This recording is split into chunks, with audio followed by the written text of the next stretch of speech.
نحمده ونسلم على رسوله الكريم اما بعد فاعوذ باللہ من الشیطان الرجیم بسم اللہ الرحمن الرحیم یا ایہا الذین آمنوا انفقوا من طیبات ما کسبتم ومما اخرجنا لکم من الارض وَأَقِيمُوا الصَّلَاةَ وَآتُوا الزَّكَاةَ وَأَقْرِضُوا اللَّهَ قَرْضًا حَسَنًا صدق اللہ العظیم۔ آج ہم عرفان الہدایہ UK کے پلیٹ فارم سے دورہ قرآن 2022 کی 8ویں نشست میں حاضر ہیں۔ آج ہم جس موضوع پہ بات کریں گے وہ نہایت اہم ہے، ہماری معاشرتی زندگی اور ہمارے معاشی نظام سے متعلق ہے،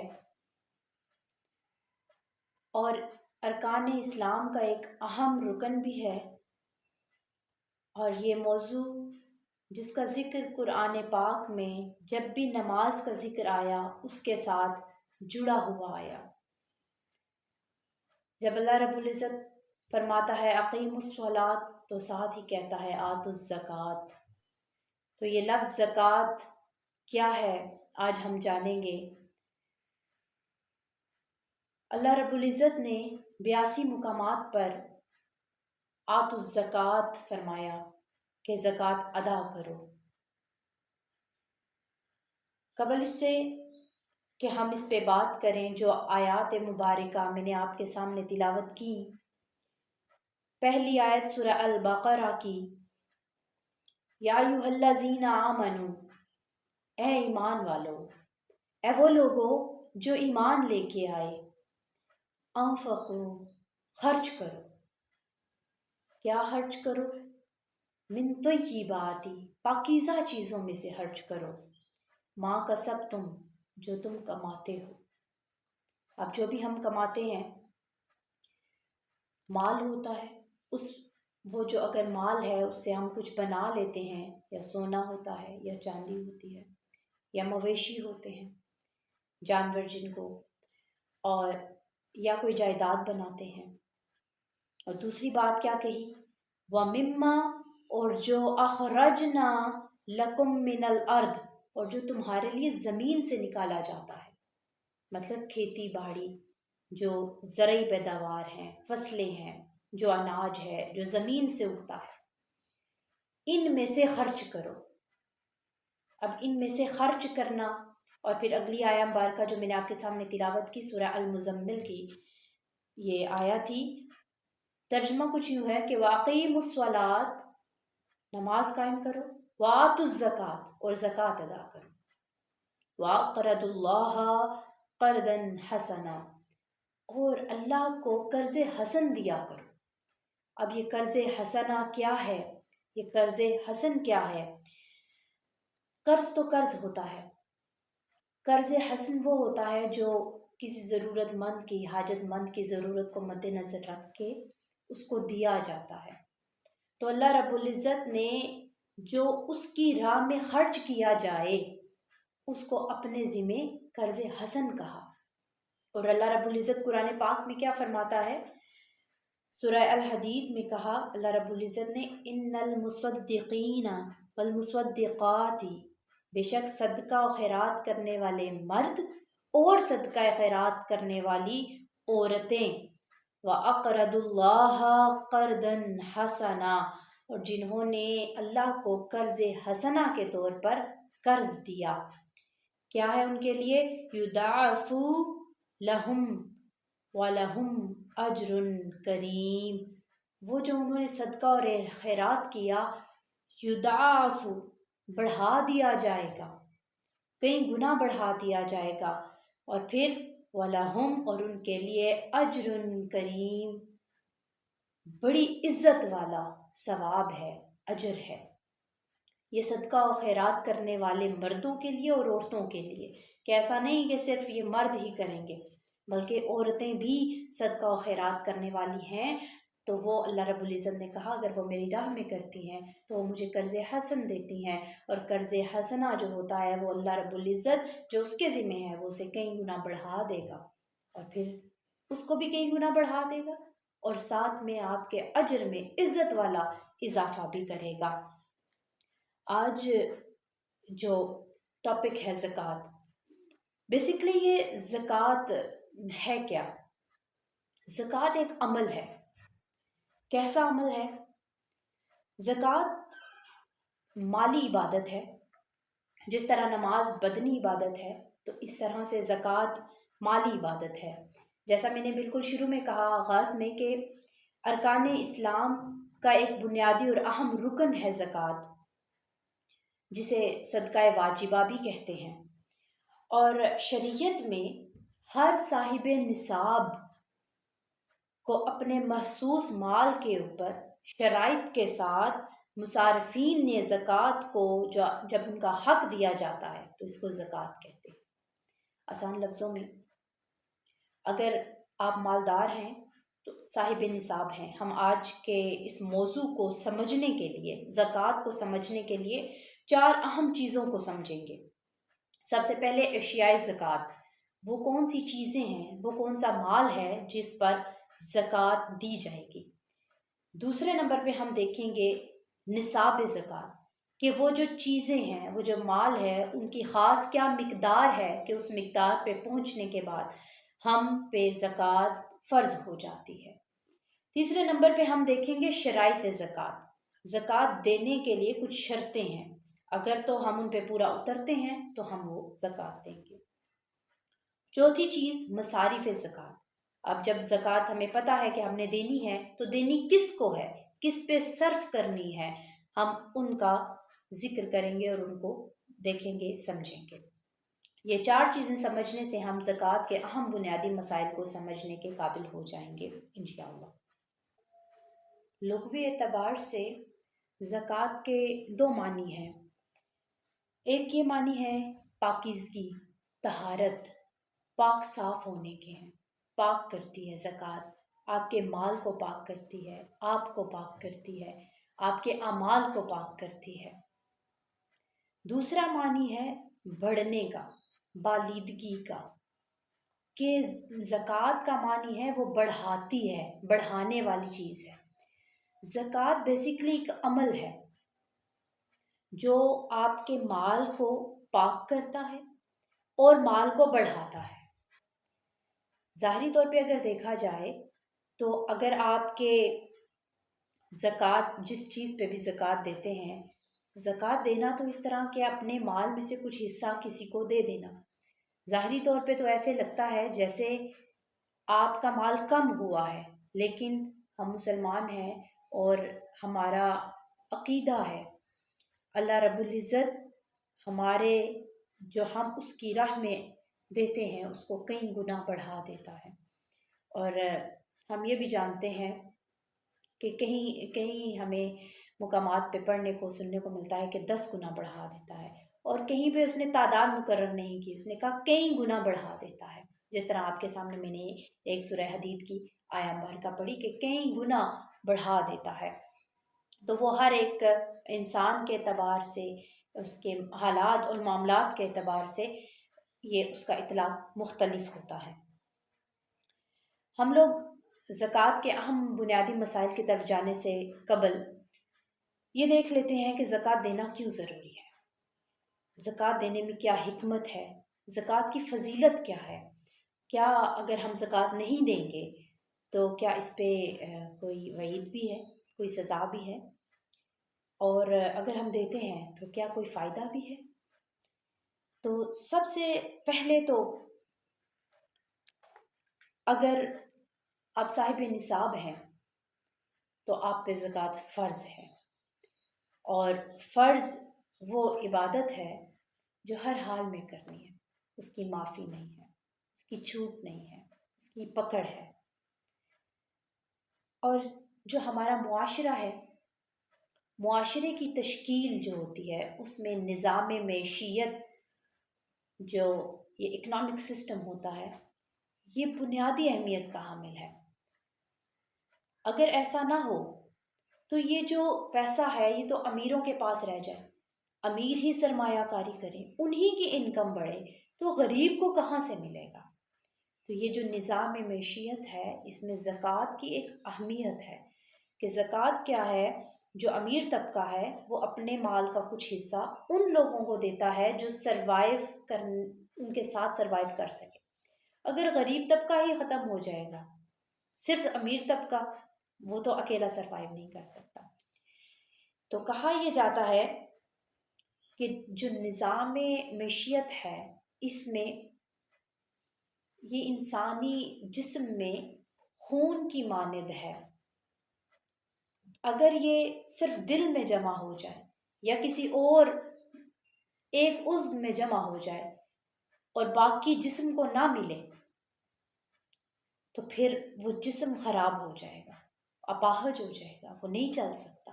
ہم سب جانتے ہیں اگر کہیں پہ جو ہمارا سسٹم ہے سرکولیٹری سسٹم، اس میں کہیں پہ بلاکیج آ جائے، جو خون کو بلاک کر دے تو وہ ڈیمیج ہو جاتا ہے، وہاں پہ کیا ڈیزاسٹر ہے، وہاں پہ ہیمریج ہو جاتا ہے۔ تو اس کا جتنا یہ رواں رہتا ہے اسی کو زندگی کہتے ہیں۔ جب تک یہ ہماری رگوں میں شریانوں میں خون رواں رہتا ہے تب تک ہی زندگی ہے۔ بالکل اسی طریقے سے جو نظام معیشت ہے یہ بھی اسی طرح چلتا ہے، جب تک یہ پیسہ یہ سرکولیٹری فارم میں گھومتا رہتا ہے، ہر ایک تک پہنچتا رہتا ہے، اسی صورت میں یہ نظام چلتا ہے۔ تو اس لیے یہ انتہائی ضروری ہے۔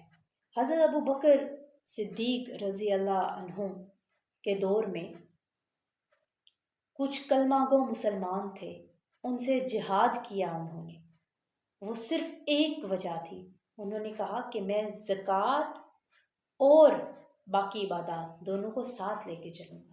انہوں نے زکوٰۃ سے انکار کیا تھا تو حضرت ابو بکر صدیق نے ان کے ساتھ جہاد کیا تاکہ امت میں آنے والے لوگ اس سے انکار نہ کریں۔ جیسے کہ اللہ رب العزت نے فرمایا کہ زکوٰۃ پاکیزگی کا باعث ہے۔ زکوٰۃ کا جو مال ہے، سورہ توبہ میں اللہ رب العزت نے کہا کہ ان کے اموال میں سے زکوٰۃ لیا کرو جو ان کو پاک کر دے، طاہر کر دے اور ان کا تزکیہ کر دے۔ تو یہ زکوٰۃ کا جو سسٹم ہے یہ ہمیں بھی پاک کرتا ہے، ہمیں قرب الہی دیتا ہے۔ ہمیں اگر مال سے محبت بڑھ رہی ہوتی ہے تو جب ہم اپنے مال سے کچھ اللہ کی راہ میں دیتے ہیں تو ہمیں اللہ کی محبت اس مال کی محبت پہ غالب آ جاتی ہے، جس کی وجہ سے ہمیں قرب الہی ملتا ہے، ہمارا دل پاک ہوتا ہے، ہمارے اعمال پاک ہوتے ہیں، ہمارا اندر پاک ہوتا ہے، ہمارا دل و دماغ پاک ہوتا ہے، اور ہمارا جو مال ہے زکوٰۃ سے ہمارا مال بھی پاک ہو جاتا ہے۔ مال میں برکت بھی ہوتی ہے۔ سورہ البقرہ میں ہی اللہ رب العزت فرماتا ہے کہ صدقات کے ذریعے اللہ رب العزت مال میں برکت دیتا ہے، بڑھا دیتا ہے، یربی بڑھا دیتا ہے، برکت دیتا ہے، اور جو سود ہے اس کے ذریعے مٹاتا ہے، مال کو مٹاتا ہے، کم کرتا ہے۔ اور سب سے بڑھ کر ہم مسلمان ہیں، ہمارا آخرت کی زندگی پر یقین ہے، تو زکوٰۃ ہمارے جو اخروی زندگی ہے، ابدی زندگی ہے، اس میں فلاح کا اور کامیابی کا ذریعہ ہے۔ یہ بھی ہمیں سورہ حشر کی آیہ نمبر 9 میں قرآن بتاتا ہے۔ آقا علیہ الصلوۃ والسلام نے فرمایا، حضرت عبداللہ بن معاویہ غازری رضی اللہ عنہ سے مروی ہے کہ حضور اکرم صلی اللہ علیہ وآلہ وسلم نے فرمایا، جس شخص نے 3 کام کیے اس نے یقیناً ایمان کی حلاوت کو پا لیا، ایمان کا ذائقہ چکھ لیا۔ کون سے کام؟ سب سے پہلا، جس نے صرف ایک اللہ کی عبادت کی، ایک اللہ کی عبادت کی اور یہ جان لیا کہ اللہ کے سوا کوئی معبود برحق نہیں، اللہ کی عبادت کی اور اس کے ساتھ کسی کو شریک نہیں ٹھہرایا۔ اور پھر فرمایا، اور ہر سال خوش دلی اور رغبت اور تعاون کے ساتھ اپنے مال کی زکوٰۃ ادا کی، مطلب جہاں اللہ کی عبادت کی، پھر شرک نہیں کیا اور زکوٰۃ ادا کی، وہ بھی خوش دلی کے ساتھ، کوئی مجبوری نہیں سمجھے کہ ٹھیک ہے فرض ہے تو کرنی تو ہر حال میں، بھی کرنی تو ہر حال میں ہے ہی، تو کیوں نہ خوش دلی سے کریں۔ تو خوش دلی سے کرنے والا ایمان کی حلاوت کو، ایمان کے ذائقے کو، ایمان کی مٹھاس کو چکھ لیتا ہے آقا علیہ الصلوۃ والسلام کے بقول۔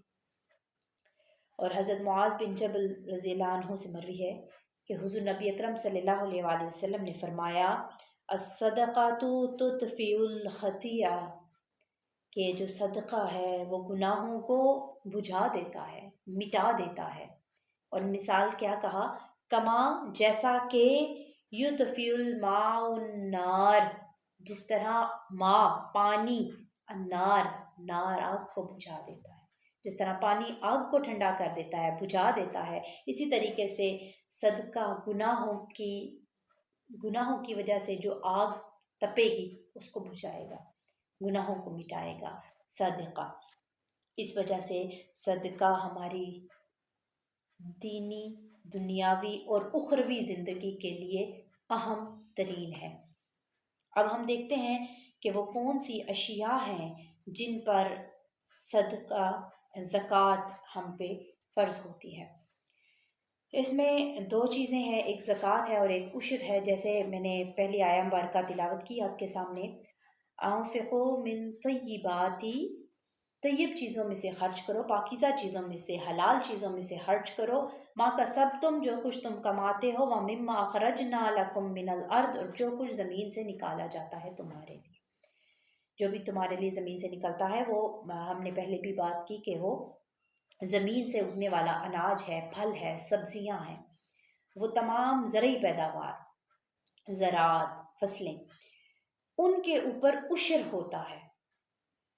عشر لفظی معنی جو عشر ہے، عشر کا معنی ہی 10 ہے، 10th پارٹ۔ اگر آپ کوئی فصل اگاتے ہیں اور آپ کی جو پیداوار ہے وہ 100 کلو ہوتی ہے، تو اس 100 کلو کا 10واں حصہ، مطلب کہ 10 کلو آپ نے اللہ کی راہ میں دینا ہے۔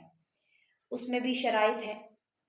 شرائط کس طرح سے ہیں کہ اگر وہ زمین جس میں فصل اگتی ہے وہ آبی ہے، بارانی زمین ہے، بارش اور نیچرل ریسورسز سے، قدرتی ذرائع سے اس کو پانی ملتا ہے، تو اس پہ 10واں حصہ آپ عشر دیں گے اللہ کی راہ میں۔ اور اگر وہ زمین اس کو قدرتی وسائل سے، نیچرل ریسورسز سے پانی نہیں ملتا، بلکہ آپ خود کوشش کرتے ہیں اس کے لیے، آپ تگ و دو کرتے ہیں، کچھ آرٹیفیشل ریسورسز جنریٹ کرتے ہیں تاکہ اس کو پانی دیا جا سکے، تو پھر آپ اس کا 20واں حصہ، جو بھی اس کی پیداوار ہوگی اس کا 20واں حصہ اللہ کی راہ میں دیں گے۔ اس کو عشر کہتے ہیں۔ عشر کے لیے ضروری نہیں ہے کہ وہ سال میں ایک دفعہ ہو، بلکہ جتنی بھی فصلیں آپ اگائیں گے، آپ ان تمام فصلوں پہ، سال میں آپ 2 فصلیں اگا سکتے ہیں، 3 فصلیں ہو سکتی ہیں، 4 فصلیں ہو سکتی ہیں، جتنی، یاد رہے کہ جب بھی فصل اگے گی، اس کی پیداوار ہوگی، اس پہ وہ آپ کو دینا ہوگا۔ یہ عشر کی بات تھی۔ اب ہم بات کرتے ہیں زکوٰۃ کی۔ زکوٰۃ وہ کون سی چیزیں ہیں جن پر آپ زکوٰۃ دیں گے؟ ایک مال ہے، دوسرا زمینی اشیاء ہیں جو ہم بات کر چکے ہیں، سبزیاں ہیں، پھل ہیں، اناج ہیں، ہر فصل، اور تیسرا ہے مویشی، جانور، ان پہ بھی زکوٰۃ ہوتی ہے۔ ہر ایک جانور پہ زکوٰۃ نہیں ہے، صرف صائمہ ایسے جانور جب وہ 1 سال سے بیشتر حصہ اللہ کی زمین پر، اللہ کے میدان میں چلتے ہیں، چرتے ہیں، ان کا دودھ زیادہ ہو، ان کی اون زیادہ ہو، اور ان کا جو فربہ ہے اور توانائی ہے وہ زیادہ ہو، تو پھر آپ نے اس پہ حصہ مقرر ہے ہر ایک جانور کے لحاظ سے۔ اگر کوئی آپ نے ذبح کرنے کی نیت سے رکھا ہے تو پھر نہیں۔ اگر آپ نے تجارت کی غرض سے رکھا ہے، اس سے کوئی فائدہ اٹھاتے ہیں، آپ اس کو کاروباری مقاصد کے لیے استعمال کرتے ہیں، تو پھر آپ اس پہ زکوٰۃ دیں گے۔ اونٹ اگر آپ کے پاس 5 ہیں اور وہ سال سے زیادہ آپ عرصے کے لیے رکھتے ہیں، تو سال کے بعد آپ 1 بکری، 5 اونٹوں پہ 1 بکری زکوٰۃ ہوگی۔ اس طرح گائیں، اگر 30 گائیں ہیں تو 30 گائیں پہ ایک بچڑا یا بچڑی زکوٰۃ ہوگی۔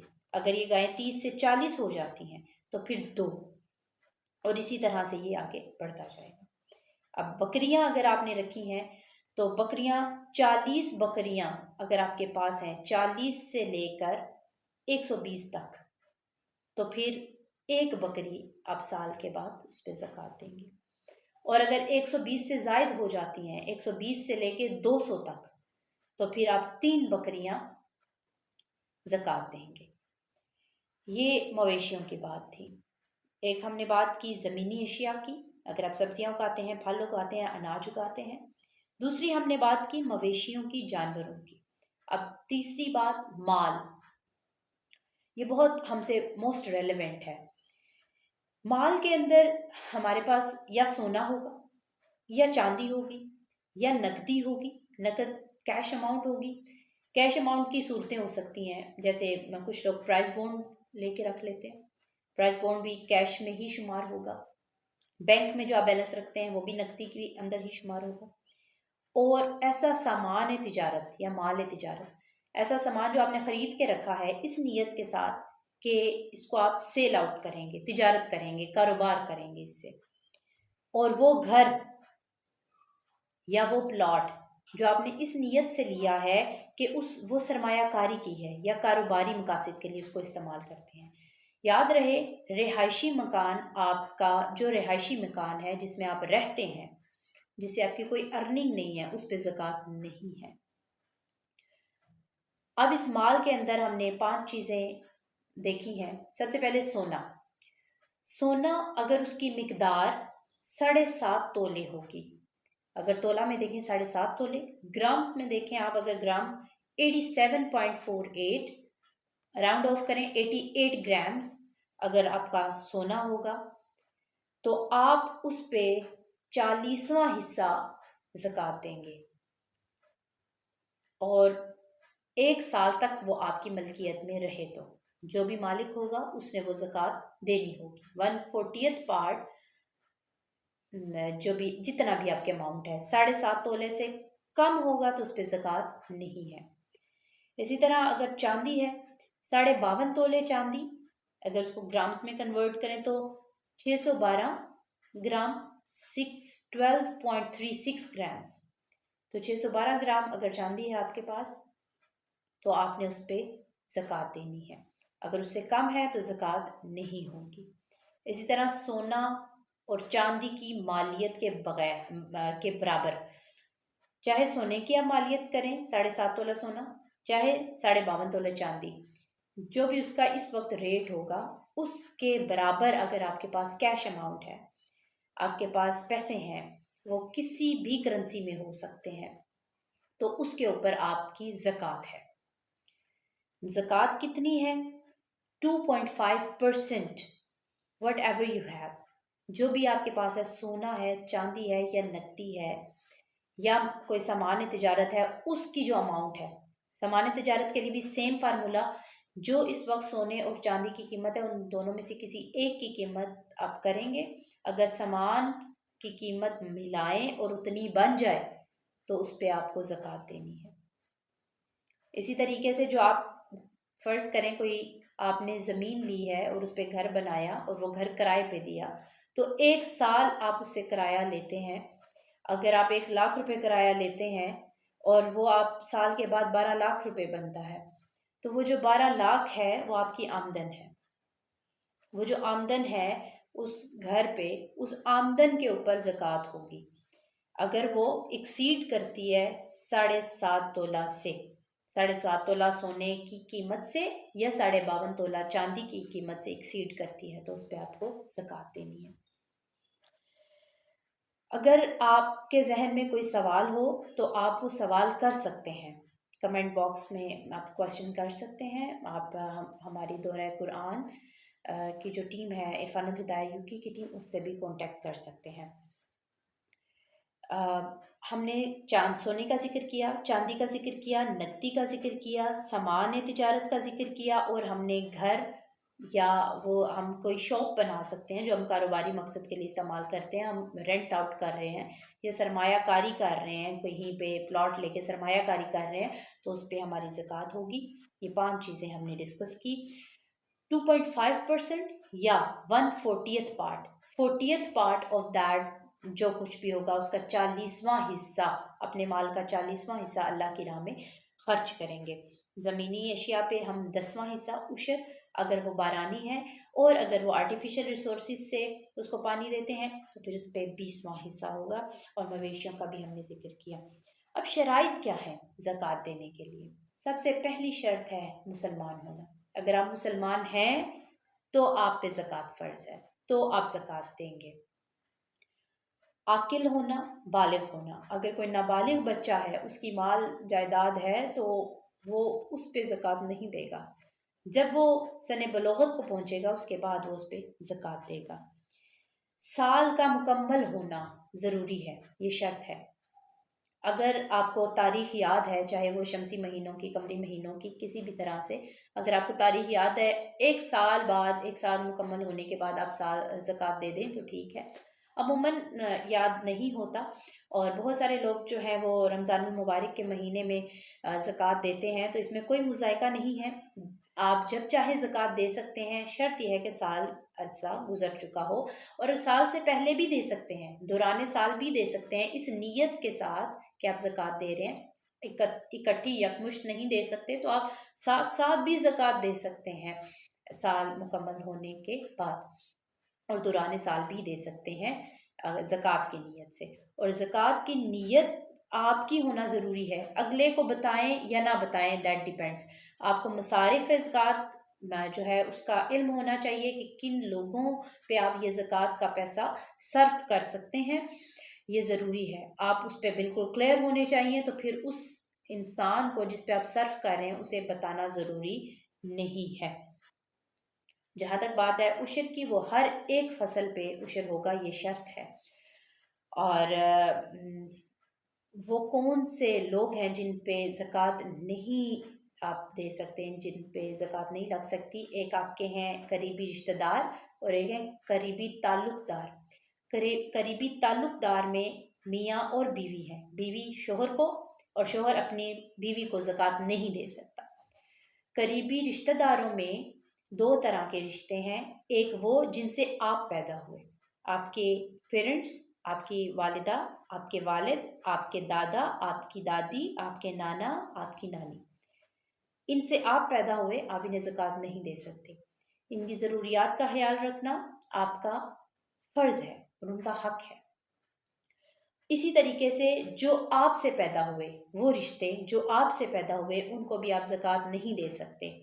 آپ کا بیٹا، آپ کی بیٹی، آپ کا پوتا، آپ کی پوتی، آپ کا نواسا، آپ کی نواسی، آپ ان کو زکوٰۃ نہیں دے سکتے۔ یہ قریبی رشتہ دار اور قریبی تعلق دار ہیں۔ ان کو چھوڑ کے جو باقی رشتے ہیں، ان رشتہ داروں پہ آپ زکوٰۃ خرچ کر سکتے ہیں، اور یہ افضل ہے۔ اب مصارف زکوٰۃ کی بات کریں گے۔ مصارف زکوٰۃ قرآن کی روح سے 8 ہیں۔ سورہ توبہ 60 نمبر آیا میں اللہ رب العزت نے فرمایا،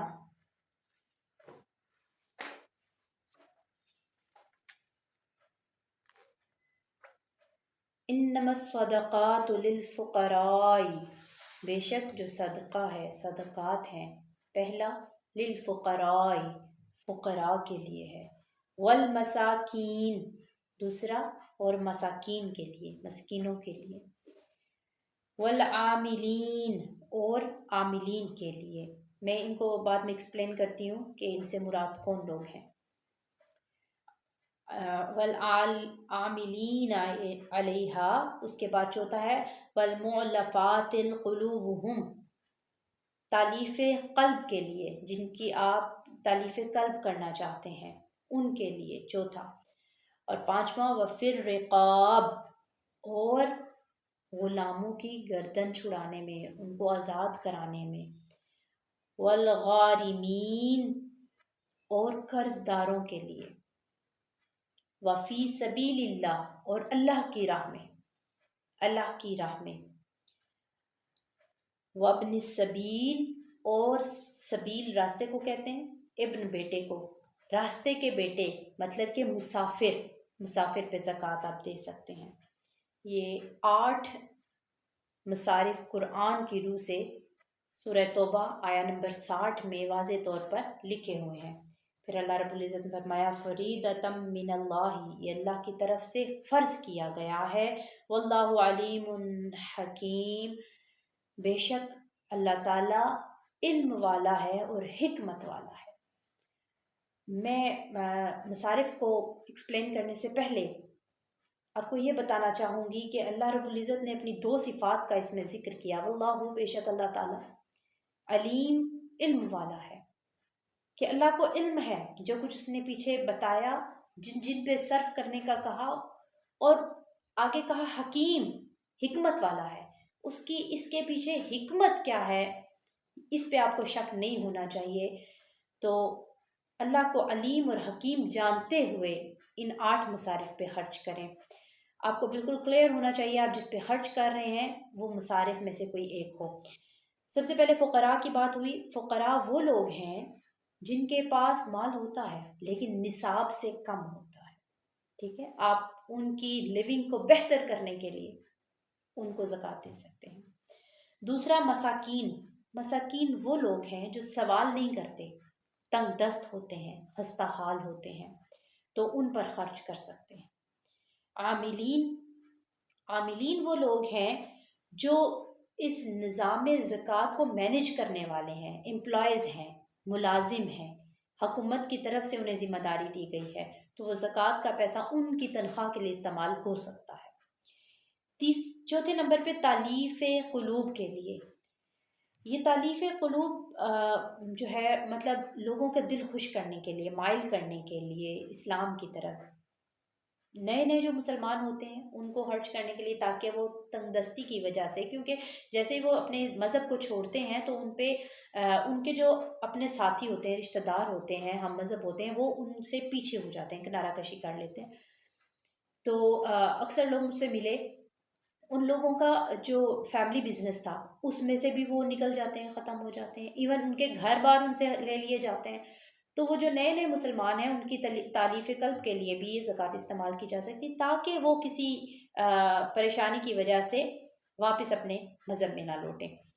اور اس کے علاوہ غیر مسلموں کے لیے بھی ہمیں احادیث مبارکہ میں آقا علیہ الصلوۃ والسلام کی سنت کی روشنی میں ہمیں کئی مثالیں ملتی ہیں کہ آقا علیہ الصلوۃ والسلام جو ہے وہ غیر مسلموں پہ بھی خرچ کرتے تھے، جو اس وقت مسلمان نہیں ہوئے تھے، ان پہ بھی۔ حضرت صفوان بن امیہ رضی اللہ عنہ بعد میں وہ مسلمان ہو گئے، انہوں نے کہا کہ جنگ حنین کے موقع پر آقا علیہ الصلوۃ والسلام نے مجھے مال سے نوازا، پھر مال سے نوازا، حتیٰ کہ میں اس وقت پوری کائنات میں سب سے زیادہ نفرت نعوذ باللہ آقا علیہ الصلوۃ والسلام سے کرتا تھا، حتیٰ کہ اس وقت تک مجھے نوازتے رہے کہ میں آقا علیہ الصلوۃ والسلام سے سب سے بڑھ کر محبت کرنے لگا۔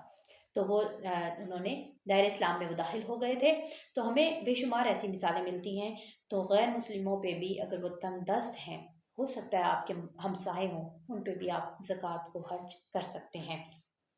اب بات آتی ہے رقاب کی، غلاموں کو آزاد کرانے میں آپ جو ہے اپنی زکوٰۃ خرچ کر سکتے ہیں۔ غارمین، قرض دار، ان کی قرض کی خلاصی کے لیے، ان کی آسانی کے لیے آپ خرچ کر سکتے ہیں۔ اور ایک لفظ استعمال ہوتا ہے جب بھی زکوٰۃ کا ذکر آتا ہے تملیک کا، کہ ملکیت دینا، تملیک ہوتا ہے ملکیت دینا، کسی کو مالک بنا دینا۔ تو آپ زکوٰۃ میں ڈیفینیٹلی مالک تو بنا رہے ہوتے ہیں، کسی دوسرے کو آپ اپنا پیسہ دے رہے ہوتے ہیں، لیکن یہ ضروری نہیں ہے کہ آپ اس قرض دار کو ہی دیں کہ آپ اپنے ہاتھ سے دیں۔ تملیک ضروری نہیں ہے، کچھ لوگوں کے نزدیک، کچھ علماء کے نزدیک یہ ضروری ہے بھی، اور آپ کا مقصد، آپ کی نیت واضح ہونی چاہیے، کلیئر ہونی چاہیے، تو آپ کسی کی قرض دار کی قرض سے خلاصی کے لیے بھی زکوٰۃ دے سکتے ہیں۔ فی سبیل اللہ، اللہ کی راہ میں۔ اب اللہ کی راہ میں کیا ہے؟ امام کاسانی رحمۃ اللہ علیہ فرماتے ہیں کہ نیکی کا کام جن سے اللہ کا قرب حاصل ہو، ہر وہ نیکی کا کام جس سے اللہ کا قرب حاصل ہو اس کام میں خرچ کر سکتے ہیں. وہ اجتماعی بھی ہو سکتا ہے، وہ انفرادی بھی ہو سکتا ہے.